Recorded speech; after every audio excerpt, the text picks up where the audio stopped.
Les francopholies de La Rochelle avec celle qu'on aime, Véro. On a envie de vous appeler Véro tout Il faut simplement. m'appeler Véro. On n'a pas envie de dire Véronique Sanson, on a envie de dire Véro. Non, le pire, c'est Madame Sanson. Ça, c'est Là, terrible, c'est pire ça. que tout. Ah oui, Pourquoi oui. c'est terrible? Je sais pas, ça me fait bizarre. Ça fait vieille grande chanteuse. Oh non. Si, Madame. Non. Ah non, non, si ça fait. Non, non, mais Véro, quand on va vous voir sur scène au Franco, avec ce piano, avec ce public, avec ces chansons, avec ces années américaines, on se dit, bon sang, c'est aujourd'hui, c'est tout de suite. Ça n'a pas vieilli, c'est de la musique de maintenant. Mais ça, c'est un vrai compliment, parce que ça veut dire qu'elle est intemporelle. Et c'est vrai que ça n'a pas changé. Il y a des choses qui ont changé parce que les arrangements ont un petit peu changé, mais très très peu. Parce que tous les arrangements de cuivre, par exemple, sont les mêmes. Et ça, c'est moi qui les ai écrits. C'est vraiment à peu près la même chose, mais sauf que, évidemment, ça évolue, les sons évoluent, les sons de clavier ne sont pas les mêmes et tout ça, mais le fond... Ouais. Ce qui fait que c'est la musique de maintenant. L'humeur de l'époque est C'est toujours l'énergie. C'est quoi qui fait que ces années-là sont incroyables?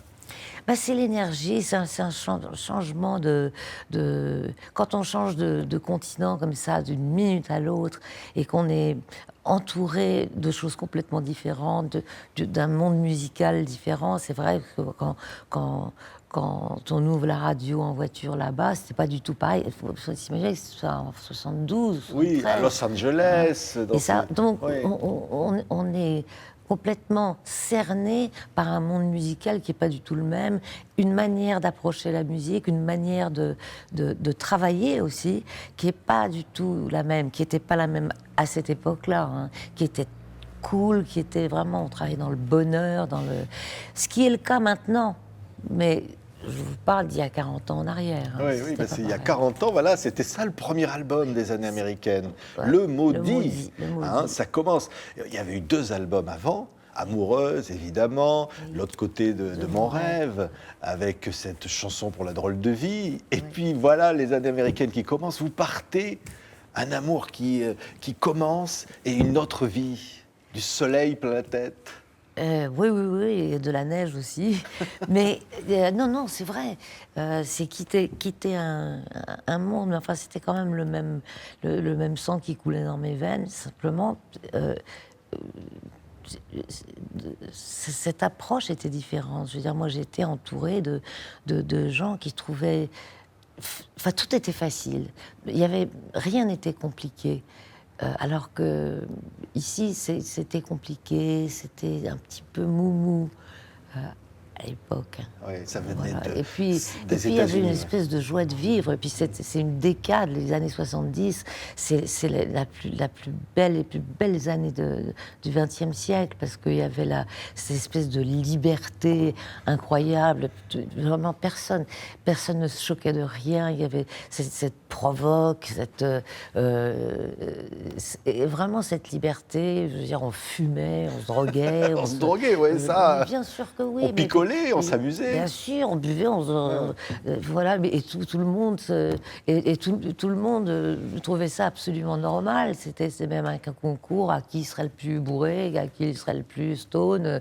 Bon, j'exagère un peu quand je fais ça, mais c'est vrai qu'il y avait beaucoup moins d'interdits que maintenant. C'était beaucoup moins hypocrite que maintenant. Et on se sentait vraiment, rien n'était ridicule. Rien n'était... ça n'existait pas, le politiquement correct, ça n'existait pas. Oui, et les chansons, elles arrivaient. Alors, il y a, évidemment, On m'attend là-bas, Bouddha, Véronique, Le Maudit, évidemment. Et puis après, il va y avoir Vancouver, il y a l'album Hollywood. Il y a une créativité comme ça, on a l'impression que les chansons, elles vous tombent dessus, comme ça, elles vous tombent sur les doigts pour le jouer du piano. Mais c'est vrai que j'étais très, très, très, très prolifique à ce moment-là. Et j'écrivais beaucoup. Beaucoup, non, parce que j'ai jamais, quand il faut que j'écrive un disque avec 12 chansons, j'écris 12 chansons. J'ai jamais écrit 25 chansons pour n'en choisir que 12 ou 10. Mais et je me dis, bon, c'est peut-être prétentieux ce que je dis, parce que je dis, ces 12 chansons sont bien. Oui. Voilà. Alors que si j'en laisse de côté, ça veut dire que je serais capable d'écrire une chanson moyenne. C'est con ce que je dis, mais c'est sans aucune prétention. Non, non, mais en Et puis même c'est temps- parfait. Je suis quand même la reine de la flemme. Ouais, oui, bon, bah, quand même. Non, parce que même pendant ces années-là, vous avez toutes vos chansons, notamment même du premier album, qui sont chantées par Kiki Dee, par Shirley Bassey, traduites et chantées dans le monde entier. Oui, Elton oui. John qui produit tout ça. Vous rentrez dans un monde qui est le monde de la musique mondiale, quoi. Ouais. Mais écoute, oui, mais je m'en rendais pas du tout compte avant. Ce que ça voulait dire, ce que ça impliquait. Et pour moi, ça me paraissait... J'étais vachement contente. Hein. Je me disais, mais c'est incroyable qu'ils s'intéressent à ça. Puis après, mais j'étais très fière, hein, quand même. C'était bien. Oui. Montrer que la pop française, ça peut sonner, quoi. Ça peut sonner. Avec Oui, vous, mais enfin, ça ils l'ont sonne. traduit, hein, quand Oui. même. Ils l'ont traduit. Mais bon, c'est vrai que... Donc on dit, vous êtes la première chanteuse pop française. Vraiment. C'est sincère. Ben, merci. C'est vrai? Mais je crois qu'il y en a certainement d'autres. Je sais pas. Catherine Lara, par exemple, Oui. elle a fait des trucs formidables aussi. Oui. C'est vraiment. Puis il y a plein de gens qu'on oublie comme ça. Il n'y a pas que moi, hein, sûrement. Oui, mais il y avait quelques années avant, vous faisiez la première partie de Paul Naref. Oh, ben Il y ça, avait- c'était la première. Oui. J'ai commencé par faire la Tour Eiffel au premier étage au restaurant où il y avait des. Tout le monde venait, sauf pour la Tour Eiffel, et moi, ils s'en foutaient complètement. Puis il y avait le bruit des fourchettes, les bruits des assiettes et tout. Il fallait passer par la cuisine pour arriver sur la scène. Mais c'était marrant, c'est folklore. Mais la première le vrai théâtre que j'ai fait, c'était la première partie de Paul Naref à Argenteuil. Waouh! J'en m'en souviendrai toute ma vie. Et puis après, j'ai fait les premières parties de Julien Clerc, de Claude Alors, François. Claude François, ça devait vous changer des années américaines, encore que, bon, Clo-Clo, c'était aussi le vent américain qui soufflait sur la chanson un peu.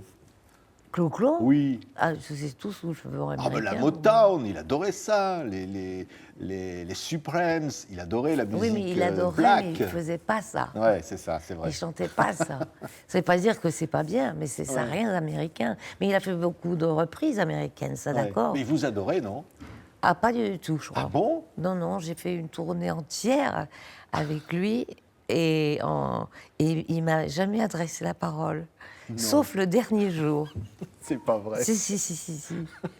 Si, si, c'est vrai. Et le dernier jour, il m'a dit, bon, eh bien, ma cocotte, toi, tu es faite pour les grandes salles. N'oublie jamais qu'il faut exagérer tes gestes, qu'il faut beaucoup te maquiller parce qu'il faut toujours penser aux gens du dernier rang Oui, c'est- et qui te voient toute petite, forcément, puisque tu feras des grandes salles. Et nous, voilà, n'oublie pas ça, mais je te le dis, je te le dis, je te le prédis. Voilà. Mais c'est tout ce que s'est dit. Bah, c'est déjà pas mal. Non, mais moi, je trouve ça très gentil, mais je ne l'ai jamais oublié, en plus, ce qu'il m'a dit. mais vous l'avez pas oublié quand, par exemple, ici au Franco, il y a quand même un sacré souvenir. C'est comme il l'imagine. Oui. C'était ce concert incroyable avec tous ceux qui vous aimaient, qui sont venus vous dire on t'aime, Véro. Mais oui, mais ça, c'était un souvenir inoubliable.